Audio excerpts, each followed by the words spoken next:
जय हिंद। इस वीडियो में हम समझेंगे कि विंड टरबाइन कैसे काम करता है और इससे बिजली कैसे बनाई जाती है, क्योंकि हम आपको कोयले से बनाए जाने वाले बिजली के बारे में कंप्लीट समझा दिए थे। अब ये विंड टरबाइन से बिजली कैसे बनाया जाता है, इसमें दो चीज़ें समझना ज़्यादा ज़रूरी है। पहला कि ये विंड टरबाइन बनता कैसे, और दूसरा ये विंड टरबाइन काम कैसे करता है, क्योंकि इसमें दोनों चैलेंजिंग काम है। इसे उतनी ऊंचाई पर बनाना, जितना ऊंचाई कुतुब मीनार की है ना, उससे ज़्यादा ही ऊंचाई ये होते हैं सब, ये विंड टरबाइन। तो इसको बनाने के लिए कई सारे इंस्ट्रूमेंट्स की जरूरत होती है, जिसमें सबसे पहला होता है इसका बेस फाउंडेशन, जिसे हम टावर कहते हैं। इस टावर को हम लोग कई शेप में, कई सेक्शंस में बनाते हैं, जैसे टुकड़े टुकड़े में रख के इसके ऊपर ऐसे और उसे कस दिया जाता है, जिससे कि ये बन सके। जैसे आप देख रहे हैं एक पूरा सॉलिड नहीं रहता, उतना सॉलिड हो जाएगा तो फिर इसे बनाने में काफ़ी ज़्यादा कंक्रीट लगेंगे और बहुत ज़्यादा वेट बढ़ जाएगा।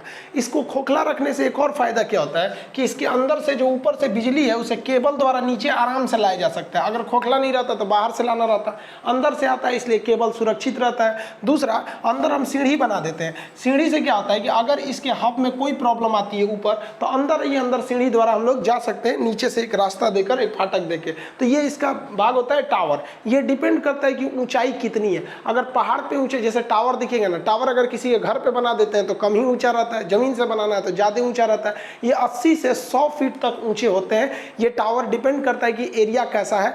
अब इस टावर के ऊपर लगाना होता है आपका ब्लेड और हब। ये जो ब्लेड होते हैं, जो विंड टरबाइन के ये ब्लेड होते हैं, 3 ब्लेड का प्रयोग किया जाता है। ये 3 ब्लेड होते हैं।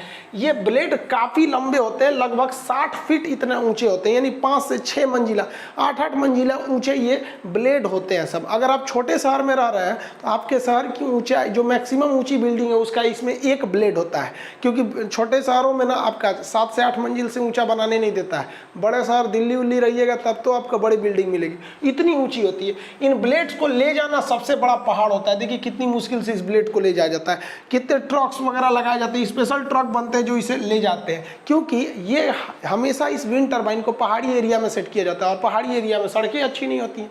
ये ब्लेड्स जो होते हैं, इनको जहां लगाया जाता है उसको हम लोग बोलते हैं, हम लोग रोटर। इसे कई लोग रोटर हब भी बोलते हैं, टेक्निकल भाषा में इसे रोटर हब कहा जाता है। तो जहां ये सेट होते हैं इसे कहते हैं रोटर हब। तो जिसे हम कंप्लीट कलर कर दिए हैं, ये हो गया रोटर हब, और इसमें लगा हुआ है आपका ब्लेड्स लगे हुए हैं। ये ब्लेड घूमेंगे तो क्या होगा, बिजली बनेगा। लेकिन इस ब्लेड के सामने एक समस्या, ब्लेड धीमे घूमते हैं, कभी हवा आएगी, कभी तेज आएगी, कभी हवा का डायरेक्शन बदल जाएगा। ये सब चीजें भी इसमें बहुत ज्यादा मायने रखती है। इस ब्लेड को सेट करने के लिए 2 अलग अलग तरीके आते हैं। एक होता है कि आप इसका पहले ये वाला पोर्शन को, आपको पूरा नेकल का पार्ट जो होता है पीछे का, इसको लगा लीजिए और इसमें एक रोटर हब लगा दीजिए, उसमें एक एक ब्लेड को ऐसे क्रेन से ले आके फिट कीजिए।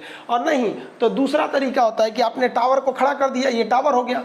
जो इसका सबसे पूरी मशीन होती है, उस मशीन को हम लोग रखते हैं जिस बॉडी के अंदर, उसे हम लोग नेकल्स कहते हैं। इसमें क्या किए, इसको आप खड़ा कर लिए और जमीन पर आपने रोटर हब लगा दिया और इसमें तीनों ब्लेडों को जोड़ दिया और एक साथ हैवी क्रेन ले आके इसको कस सकते हैं। तो ये कई टाइप से होते हैं, इसके असेंबली होता है, डिपेंड करता है कितना वेट है, एरिया कैसा, उस हिसाब से इसे बनाया जाता है। इसका जो सबसे मेन पार्ट होता है वो इसका नेकल वाला पार्ट होता है। ये बहुत ही बड़ा पार्ट होता है। अगर आप इसको देखेंगे तो इसमें एक आदमी दिख रहे होंगे, 2 आदमी यहाँ दिख रहे हैं सर। ये बहुत बड़ा होता है, एक घर बराबर होता है। सोचिए इतना बड़ा होता है, मतलब 3 BHK का जो फ्लैट होता है ना, 3 कमरा वगैरह वगैरह, 3-3 कमरे बराबर इसका ये नेकल वाला पार्ट होता है। ये वाला पार्ट इसमें हम लोग अलग, ये तो खोखला बना दिया जाता है। इसमें जो हैवी पार्ट्स को रखने होते हैं उसको क्रेन से उठा के रखा जाता है। जैसे आप देखिए ये वाला, तो ये इसका तो ये हो गया टावर, और ये हो गया इसका नेकल वाला पार्ट। इसमें एक आदमी है और ये क्रेन से उठा के इस मशीन को इसमें पुट किया जाएगा और ये सेटल करेगा उसका जगह कैसा है। तब इसमें आपको गियर बॉक्स रखना पड़ेगा, ब्रेक रखना पड़ेगा और उसके पीछे अल्टरनेटर को रखना पड़ेगा। यही वाला मेन पार्ट होता है, ये ही बिजली को बनाता है। और बाकी तो होते हैं वो घूमने के काम करते हैं। इस पार्ट को हम लोग नेकल के नाम से जानते हैं। अब इसके अंदर समझते हैं गियर बॉक्स कैसे काम करता है। देखिए गियर बॉक्स का काम क्या होता है, लो आरपीएम। आरपीएम मतलब क्या होता है, रिवोल्यूशन पर मिनट, लो आरपीएम। कोई चीज धीमी घूम रही है ना, उसको वो तेज कर देता है, उसी को हम लोग क्या कहते हैं, गियर बॉक्स कहते हैं। नॉर्मल समझिए, साइकिल को देखिए, साइकिल को जब आप डबल स्पीड पे खड़े कर देते होंगे तो इस पैडल को, जो ये साइकिल का पैडल होता है, इसको थोड़ा भी घुमाइएगा ना तो ये जो चक्का होता है बहुत तेज घूमता है। अगर आप इसे 1 बार घुमा देंगे ना तो ये 15 से 20 बार घूमेगा, यानी इसका 1:20 का रेशियो रहता है। एक बार अगर आप इसको घुमा दिए तो वो 20 बार इसको घुमा देगा। और वही अगर चेन उतर जाएगा या अच्छा से काम नहीं करेगा, जाम चलेगा, तो जो बार इसको घुमाइएगा उतने बार ये चक्का घूमता है। तो कहते हैं बड़ी जाम चल रहा है, तो इसका सर्विसिंग किया जाता है यहाँ पर। तो वही काम करता है इसमें गियर बॉक्स। जैसे ये तो रोटर है, इसमें लगे रहेंगे ब्लेड, तो ये तो बाहर का हिस्सा है, इसमें ब्लेड लग जाएंगे। कई तो ब्लेड लगा दीजिए, यहाँ हम ऐसे ब्लेड लगा दे रहे हैं समझने के लिए। इसके पीछे ये साफ्ट होता है, साफ्ट उसे कहते हैं जो घूमने वाला रॉड होता है, ये साफ्ट, ये जुड़ा होता है इस गियर बॉक्स से। गियर बॉक्स वही काम करता है जो साइकिल का ये पैडल काम करता है, यानी अगर ये जितना घूमेगा उसकी स्पीड को ये बढ़ा देता है, आरपीएम बढ़ा देता है। इसका जो रेशियो होता है 1:90 का रहता है। अब सोचिए आजकल तो जो मॉडर्न आ गया 1:100 आ गया है, 1:100, यानी ये वाला जो विंड है अगर एक बार घूमेगा तो उसके अंदर वाला वो 100 बार घूम चुका रहेगा। अब आपको भले लगता है कि उसे पूरा लुसुर लुसुर घूम रहा है, तो जो इंजीनियर बन के बीटेक किए हैं सब ना, हमारी ज़िंदगी को आसान इन इंजीनियरों ने किया है। भले आज इंजीनियरों की संख्या ज़्यादा होने की वजह से उन्हें ज़्यादा वैल्यू नहीं मिल पाती, लेकिन रियल में हमारी ज़िंदगी आसान इन इंजीनियरों ने ही बनाया है। तो जो धीमा धीमा आपको दिख रहा है, एक्चुअली में जितना दिख रहा है ना उससे 100 गुना अंदर ये वाला गियर बॉक्स उसको नचा देता है। सोचिए इतना ज़बरदस्त होता है, क्योंकि हवा जो होती है कभी धीमी चलेगी कभी तेज चलेगी। हवाओं का स्पीड कभी हो जाता है 11, कभी हो जाता है 90 किलोमीटर प्रति घंटा। तो इस टरबाइन को चाहिए मैक्सिमम स्पीड कितनी चाहिए, 80 किलोमीटर प्रति घंटा की चाहिए। तो यानी आप धीमा भी घुमाएंगे ना तो ये उसको क्या कर लेता है, तेज कर लेता है। लेकिन आंधी में तो ससुरा ये ऑलरेडी तेज हो जाता है। तो इसमें एक ब्रेकिंग सिस्टम लगा होता है, साइड में एक ब्रेकिंग सिस्टम लगा होता है, जो ओवर स्पीड होने पर उसको क्या करता है, ब्लेड को थोड़ा सा ये गियर बॉक्स में से स्पीड को घटा देता है। यानी इसके अंदर जो स्पीड जा रही है वो डिपेंड नहीं करता है कि बाहर हवा कितनी तेज चल रही है या ब्लेड कितना तेज घूम रहा है। अंदर का जो गियर होता है वो डिसाइड कर लेता है। आप भी गाड़ी चलाते होंगे तो स्पीड बढ़ाना होता है तो क्या करते हैं, जोर से उठते हैं, हाँ, अरे गियर चेंज करते हैं, 4 के गियर में लगे तो नहीं, उतने उठिएगा तो बहुत तेज भाग जाता है। तो गियर बॉक्स जो होता है आरपीएम को बढ़ाने घटाने का काम करता है, जबकि ब्रेकिंग सिस्टम जो होते हैं वो क्या करता है, ओवर स्पीड में इसके ब्लेड्स की गति को थोड़ा सा धीमा कर देता है ब्रेक लगाकर। इस तरह से जब गियर बॉक्स के पीछे का जो साफ्ट लगा है ये है आपका जनरेटर, इसे अल्टरनेटर भी कहिए या जनरेटर कहिए, ये घूमेगा। आपको पता है कि इसके बाहर में एक मैग्नेट है और अंदर एक छोटा सा मैग्नेट है। इस छोटे मैग्नेट में ये साफ्ट जुड़ा हुआ है। छोटा मैग्नेट घूमेगा तो इसमें इंडक्शन के फ्लक्स उत्पन्न होंगे और बिजली पैदा हो जाएगा। तो पीछे का ये अल्टरनेटर जो है ये क्या बना देता है, बिजली बना देता है। तो यहाँ पर ये बिजली बनकर कंप्लीट हो जाती है। इस बिजली को अब बस क्या करना है, यहाँ जो बिजली बनी हुई है इसे हमको केबल्स की मदद से नीचे भेज देना है। ऊपर बिजली बन गई, लेकिन यहाँ एक समस्या आती है, हवाओं का जो डायरेक्शन होता है कभी बदल जाता है, कभी पश्चिम से बहने लगता है कभी पूरब से बहने लगता है। स्पीड को तो हमने गियर बॉक्स से मैनेज कर लिया कि स्पीड कम आएगा तो गियर बॉक्स उसको 90 से 100 गुना बढ़ा देता है, और अगर स्पीड बढ़ गया तो क्या होता है, ब्रेकिंग सिस्टम स्पीड को कम कर देता है। तो स्पीड का प्रॉब्लम खत्म हो गया। अब प्रॉब्लम आ गई है डायरेक्शन का। तो डायरेक्शन को मैनेज करने के लिए जो इसका नेकल वाला पोर्शन होता है, ये पोर्शन नेकल कहते हैं इसे, इसके पीछे हमारा एनीमोमीटर लगा होता है। आप इसे देख रहे होंगे, इस तरह से एनीमोमीटर लगा होता है। ये एनीमोमीटर हवाओं के डायरेक्शन को देखता है। आप देखते होंगे हवाओं की गति को नापने वाला एनीमोमीटर लगा होता है। इस डायरेक्शन में इस तरह से कटोरी बनी रहते हैं सब एनीमोमीटर। ये एनीमोमीटर हवाओं के डायरेक्शन को देखता है और इस हिसाब से इसके पूरे ये गर्दन को, ये ऊपर वाला जितना पोर्शन है ना, नेकल वाला पोर्शन, इस पूरे गर्दन को ये घुमा देता है, पूरे के पूरे गर्दने को घुमा देता है। तो ये जहाँ से घूमता है ये नीचे वाला पोर्शन, इसको हम लोग कहते हैं यॉ। इसे क्या कहते हैं, यॉ। और घूमने को यॉइंग कहते हैं। अंग्रेजी में आईएनजी लगा देंगे तो मतलब समझिए काम हो रहा है। जैसे डांस, आईएनजी लगा देंगे, डांसिंग माने नचिए रहा है, ईटिंग, गोइंग माने चालू है, आईएनजी माने चालू है। तो इसे यॉ कहा जाता है। घुमा देता है तो यॉइंग कहते हैं। तो विंड टरबाइन में यॉइंग बहुत जरूरी है।